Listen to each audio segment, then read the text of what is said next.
ഇതിപ്പോൾ ഇവിടെ പറിച്ചോണ്ടിരിക്കുകയല്ലേ? 300 മരമുണ്ട് എല്ലാം കൂടെ കണ്ടു.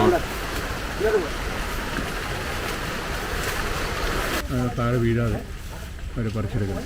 കുട്ടിക്കകത്ത് ഇങ്ങനെ പറിച്ചെടുക്കണം. ഇങ്ങനെ പറിച്ചെടുക്കും.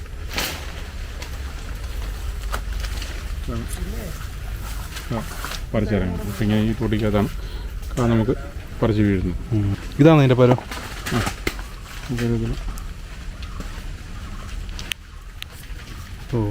അതിനകത്ത് ഒരു സീഡാണുള്ളത്, ബാക്കി ഇതെല്ലാം പൾപ്പാണ്.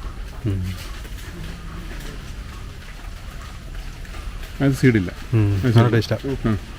ഇതാണ് ആ ഒരെണ്ണത്തിനകത്താണ് സീഡ് വരുന്നത്. ഇതിനും യൂസ് ഉണ്ടല്ലേ?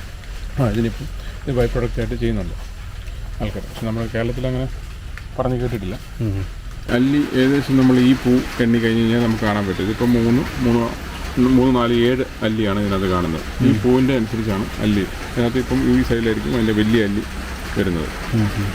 അല്ലിയുടെ ഏകദേശം ഒരു ഇതാണ് ഈ പൂ നമുക്ക് ഇവിടുന്ന്. പിന്നെ എല്ലാ ആഴ്ചയിലും ഇപ്പോഴും ആഴ്ചകളിൽ നമ്മൾ പറിച്ചിറങ്ങിയില്ലെങ്കിൽ കാ പൊഴിഞ്ഞ് റംബുട്ടാൻ പോലെ ഇരിക്കത്തില്ല അല്ലേ? ഇത് മരത്തിൽ നിൽക്കത്തില്ല. അത് ഒരു ഡാർക്ക് ഷെയ്ഡ് വന്നു കഴിയുമ്പോഴത്തേനും ഇത് മരത്തിൽ നിന്ന് പൊഴിയും, ഓരോ കായും പൊഴിഞ്ഞ് വീഴുന്നുണ്ട്. അതിന് മുമ്പേ അവർ അത് പറിച്ചിറക്കും. നമുക്ക് എത്ര ഉണ്ട് മരം ഇവിടെ? 300 അടുപ്പിച്ച്. എല്ലാം കായ്ക്കുന്നതല്ലേ? എല്ലാം കായ്ക്കുന്ന മരങ്ങളേ ഉള്ളൂ. മാംഗോസിനകത്ത് ആൺപണ്ണ് വ്യത്യാസമില്ല. അങ്ങനെ അല്ലേ? എല്ലാ മരങ്ങളും കായ്ക്കുന്ന മരങ്ങൾ തന്നെ. ഇതൊക്കെ ഇപ്പോൾ എത്ര വർഷമാണ് ഇപ്പോൾ കായ്ക്കാൻ തുടങ്ങിയിട്ട്? ഇതൊരു 15 വർഷമായ മരങ്ങളാണ്.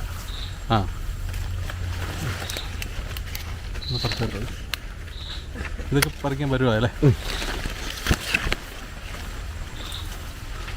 ഈ കൊമേഴ്ഷ്യലായിട്ട് ഇത് തുടങ്ങിയിട്ട് എത്ര നാളായി?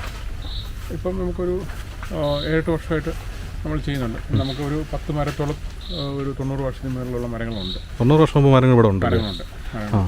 അത് നമ്മൾ കൊമേഴ്ഷ്യലായിട്ട് ചെയ്തിട്ടില്ല. ഇവിടെ എല്ലാം റബ്ബർ നിൽക്കുമായിരുന്നു. ഈ പ്ലോട്ടിലെല്ലാം റബ്ബർ ചെയ്തുകൊണ്ടിരുന്ന പ്ലോട്ടുകളാണ്. അപ്പോൾ നമ്മൾ റബ്ബർ കളഞ്ഞിട്ട് ഇപ്പം ഇത് ഫ്രൂട്ട് ട്രീസ് വ്യാപകമായിട്ട് ചെയ്യാൻ തുടങ്ങി.